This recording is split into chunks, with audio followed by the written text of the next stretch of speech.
Here with Sam Rents. Thank you for inviting us into your home, mate. How you doing? Yeah, all good, thank you.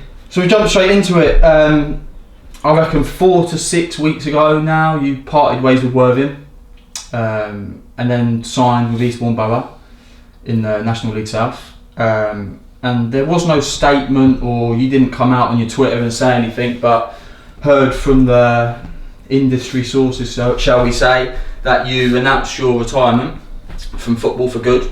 Can you elaborate on the whole last 6 weeks, what happened with Worthing, and then how Eastbourne Borough came about, and then a quick couple of weeks there and now you're out of the game sort of thing? Yeah, so at Worthing, this season I hadn't really been playing regularly, been kind of in and out, probably not playing as much as I'd liked. Had a couple of conversations with Hinch throughout the season, and it explained kind of the situation and that I wasn't going to be playing kind of every single game, which was fair enough. And it just got to the stage, I think, where they probably wanted a bit of a change up at the club, and so yes, obviously we went our separate ways. Had a great few seasons there, really enjoyed it, really well run club. So there was no kind of animosity or whatever, left on good terms. And then to be honest, for the past few months I'd been thinking about whether I was going to carry on playing. If I'd have stayed at Worthing, I think I definitely would have obviously seen out to the end of the season.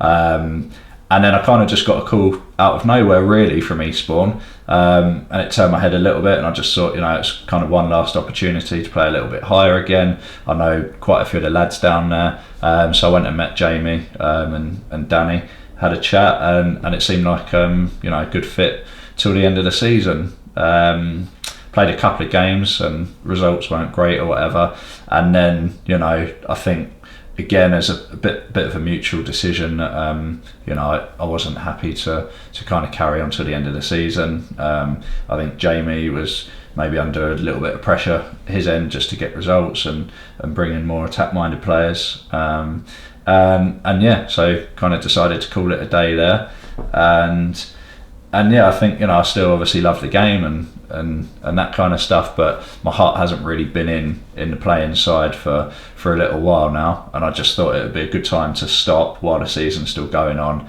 and see if I did really miss it, and go from there. But no, I've decided to to kind of call it a day there and focus on other things moving forward. So what's the plan always, to sort of see out the season and then reevaluate and then decide whether you're going to keep playing or not? If you were to have stayed at Worthing or Eastbourne, do you think you would have carried on playing next year, or would it have just been touch and go? Yeah, I think that I still would have been looking at not playing into next season. I think that was kind of always my sort of my target, not target, but my kind of date where I was gonna say enough's enough, and I think that was then.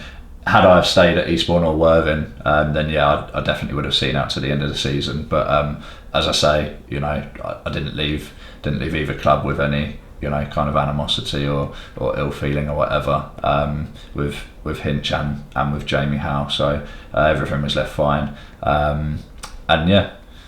My initial question is, you're still early 30s. A lot of players play till their late 30s, 40s. Is it because you've got other things going on in your life, or were you just not content with being on the bench sometimes when you're so used to being that starting fullback? What sort of added up to you deciding this could be my last year? That's quite an early age, really. Yeah, I think it's just I don't kind of live for football. I've got a life away from football as well, and priorities change and stuff like that. And for a while I'd been thinking about what I wanted to go and do. I teach as my full-time employment up at Sutton United, which I love it up there. They've got a really good academy, so I travel up there every day and enjoy that. But looking at setting something up for myself, to give myself and family a bit more of a platform, kind of long term. So I've been training in massage therapy for the last sort of 16-17 months now in holistic and sports massage. So that's something that I'm going to be starting up over the summer. Is that over the summer? Yeah, so that will be starting as as a new business yeah, sort of at the start of the summer. Well, we'll chuck a link below this so people can check out your socials, that would be and all handy. that stuff. Yeah, no, so I'm going to get that going, and it's something again that I'd thought about a while ago before I went into teaching, and it didn't pan out that way. So I've always had a keen interest in it, and the therapy side of looking after yourself and that kind of stuff, recovery. So yeah, it's something that I've been working hard on, and looking forward to getting that started in the near future. I spoke to Gary Elphick the other day, and we had a similar sort of conversation about how football can sort of wrap you up in the sort of bubble and all you care about is football. But obviously you do have your teaching the certificates and stuff, and your full-time work as a teacher.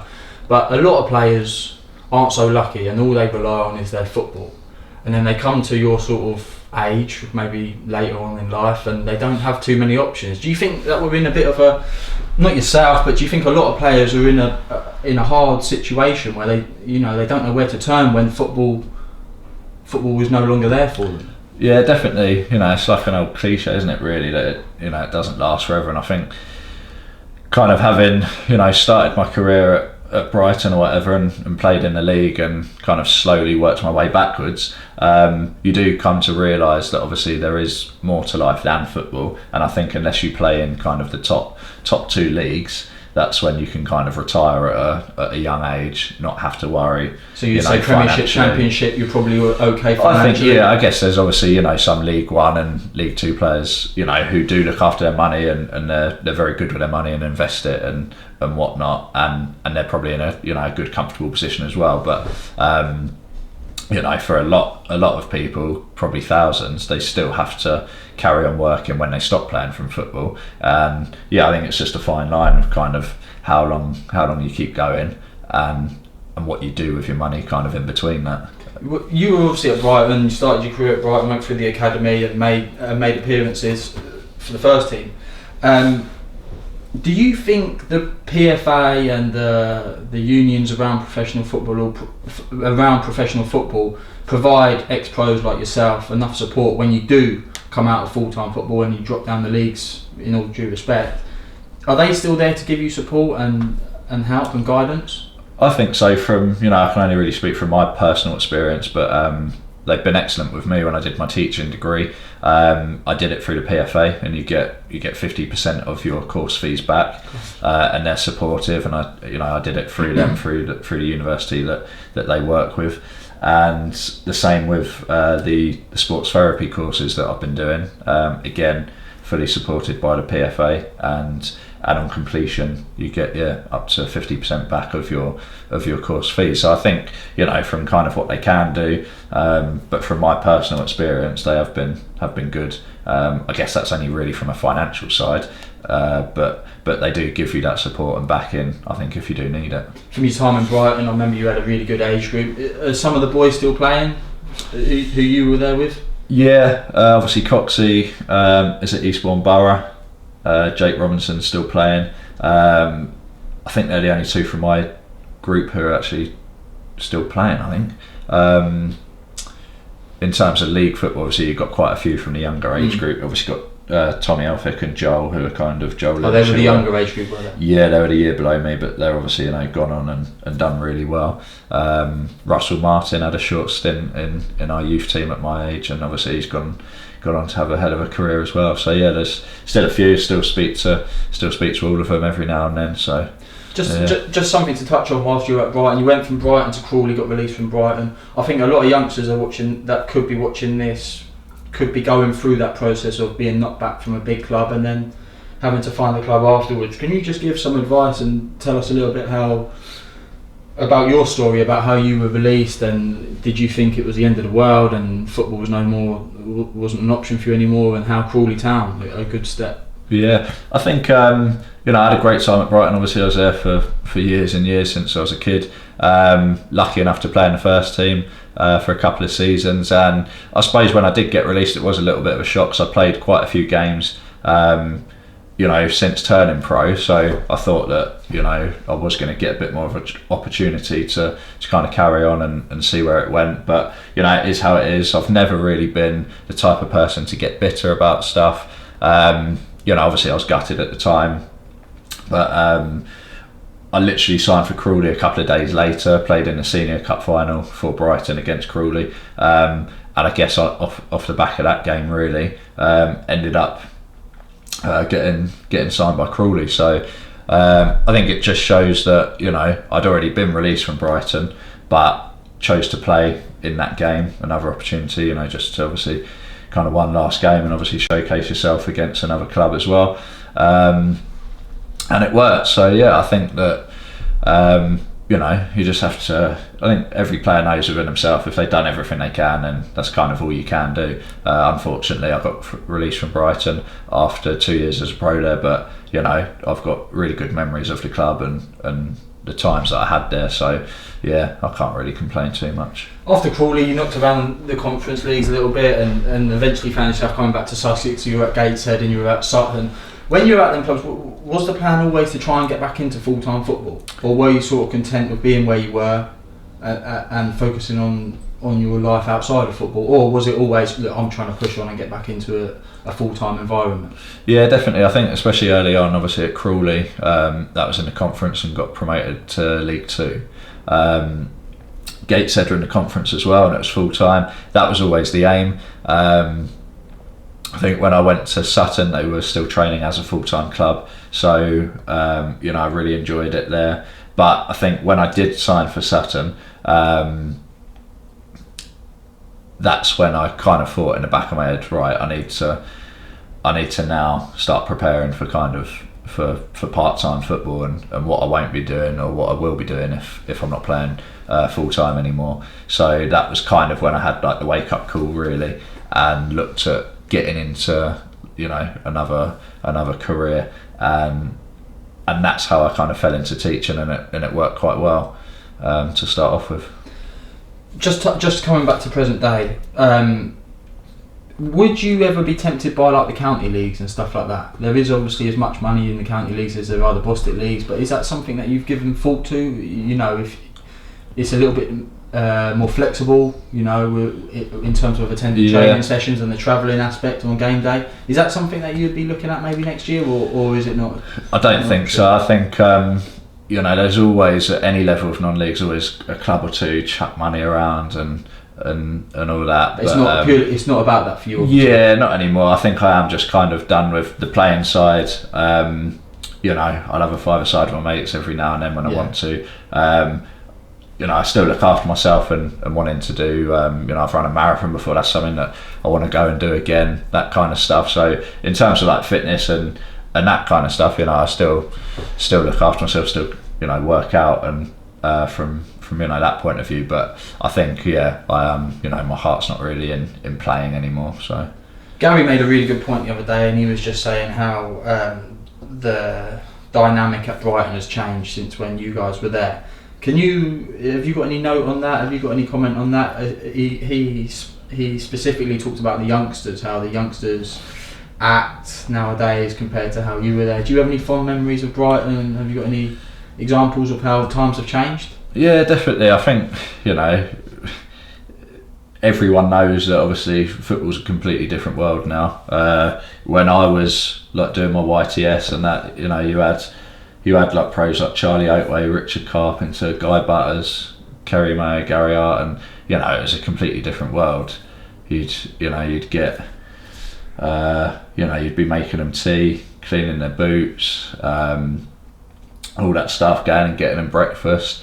You know, they'd make you go down the shops and get them. Yeah, getting breakfast, be shouting at you, having a laugh, but it's just like the way it was, and no one knew anything different. Gary said he wouldn't have changed that for the world. He sort of learnt a lot from that. Do you feel the same way? Yeah, I think as long as you don't take anything personally, you know it's all a bit of a laugh and a joke, and that's the way it was. You know, Hinch was a lunatic when he was at Brighton. I think everyone, all the senior pros or the older players, that was kind of just the way it was. And all the younger players, you know, you wouldn't say anything to them. You'd do exactly what they say whenever they say it. And I think that's just the way that it was run back then. And it has changed now, and you know, people say they get bullied in clubs and you know, all that kind of stuff. But it is just a completely different game now. But you know, I wouldn't have changed it. I enjoyed it, and yeah, as long as you don't take anything personally, it's all just you know, a bit of fun. bit of a general question here to summarise. You look back on your career as a footballer, all the way from Brighton to then your final club, Eastbourne Borough. Are you content with what you did in the game? Are you happy with your playing career? Yeah, I'm happy. You know, my goal or what I wanted to do when I was a little kid was to be a professional footballer, and I did do that and played in some good games. Played, 2 seasons in the Football League.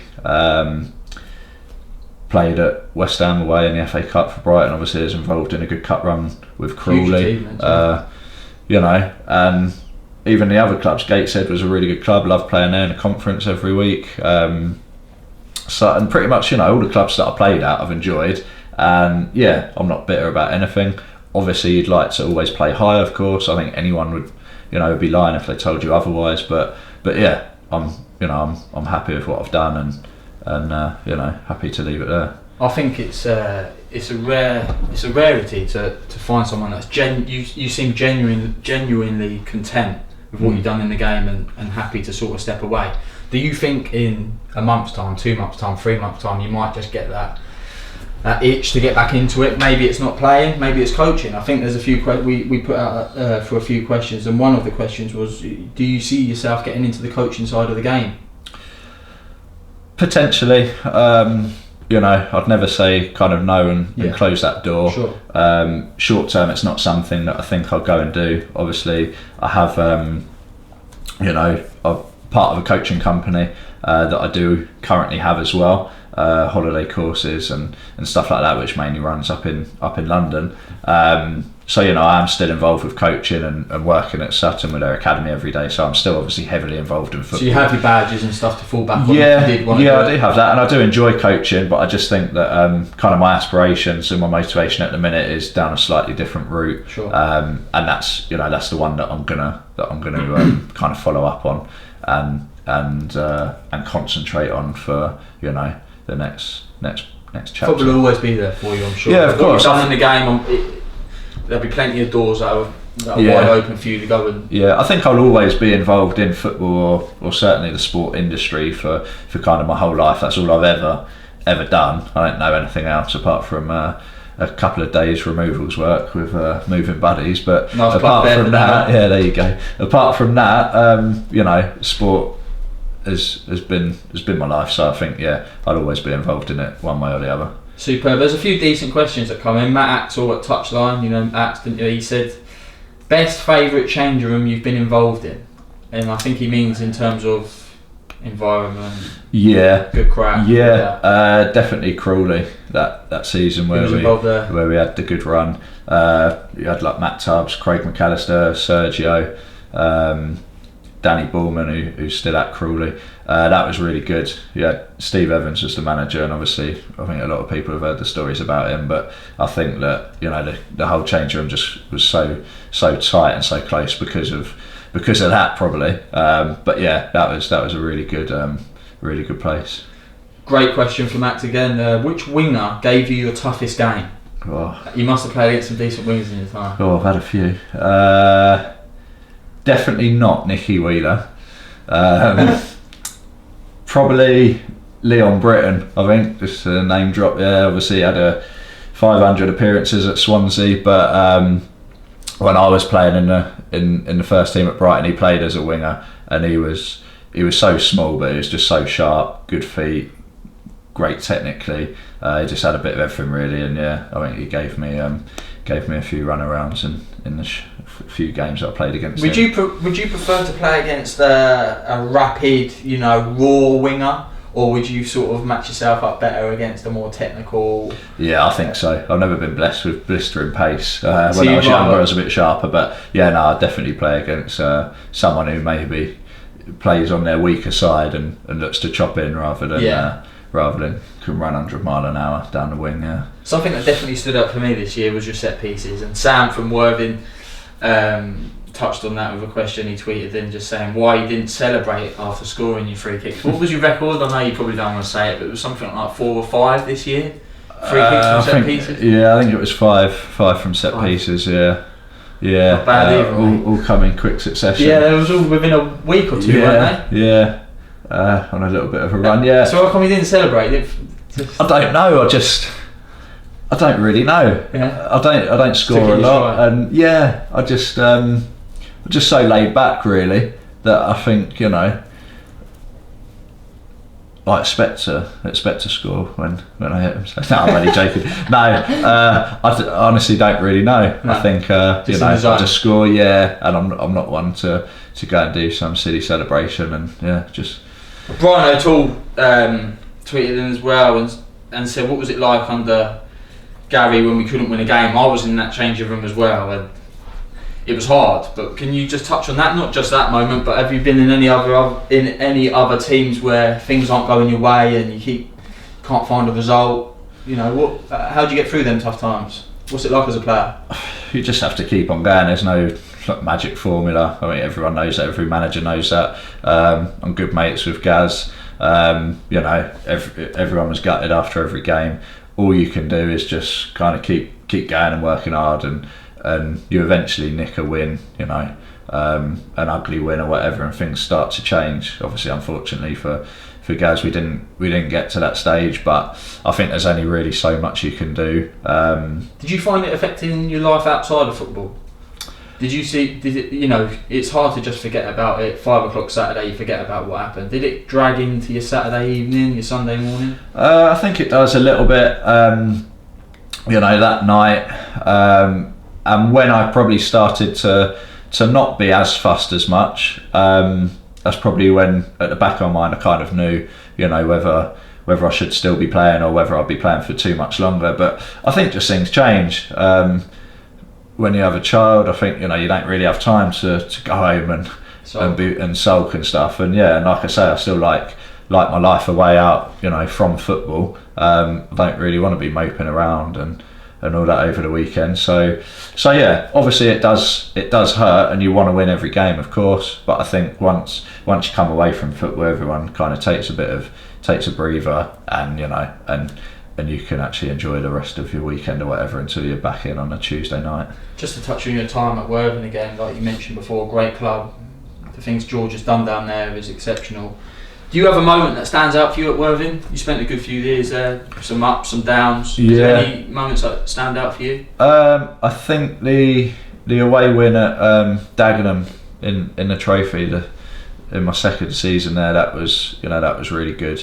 Really good performance. Obviously, come back from a goal down and won that night, and we had a night out that night as well, so it kind of tops it off. But yeah, that was really good. But yeah, no, it is a fantastic club. Try and do things obviously as professional as they can, and like you say, George has kind of turned the club around, and yeah, it looks like it will go from strength to strength. Worthing, amongst others, doing really well in Sussex football. What is your overall opinion on the state of Sussex football at the moment? Forget Brighton, they're doing their own thing and on another level, but from the county leagues upwards, do you think we're in a good place at the moment? I think so, yeah. I think it's starting to improve. Obviously there's a couple of clubs who have been down the foot of the table or whatever this season. Hopefully they can do as much as they can, obviously, to keep themselves up. It would be a shame if they did, but you've got, even from the lower levels, you've got loads of clubs who seem to be, coming through. Saltdean, you've got obviously Haywards Heath, seem to be winning all the time. Burgess Hill, Whitehawk, Worthing, Eastbourne, they're all good clubs. Hopefully they can obviously, stay in the leagues that they're in and start pushing on for a few more promotions. Quality. Will Hendon jumped on the Instagram and said and asked you, who's the busiest player you've ever played with? Without stitching anyone up, who do you reckon? The busiest player, it's got to be probably between Will Hendon and probably Kane Wills. He's the busiest trainer. Kane Wills? Yeah, very very busy trainer. Loves anything where you have to run a lot. But yeah, no, Hendo was probably just topping him, I think, with the business. He used to love everything about training, and I think John Meaney found his match when he signed Hendo. I think Will's doing alright at the moment. He's out in Australia, and could see him in the A-League, I think, in a few years. So he's one of them boys that's taken a bit of a punt and gone and tried something else. But is that something you might have looked at earlier in your career? Or I guess you were playing at a higher level, so you're sort of more it's easier to stay. Do you know what I mean? Yeah, I think if I ever did actually have one regret, or not so much regret, but one thing I wish maybe I did go and try would have been playing abroad somewhere. I think I would have liked to do that, liked kind of the lifestyle of living somewhere abroad, and everything that comes with it really. So perhaps when I did get released from Brighton or whatever, that might have been something that I looked to do for whatever reason. Obviously, I didn't, but yeah, no, I'm sure he's absolutely loving it. I speak to him every now and then, and he definitely is. It's obviously a great place to live, so yeah, he's having a good time. No, he's flying. And just to finish up, Sam, you touched on it earlier, but what's next for you now? You've stepped away from football. Do you want to just give us a bit of insight into what you're really focusing on now? Yes, obviously, new business starting over the summer.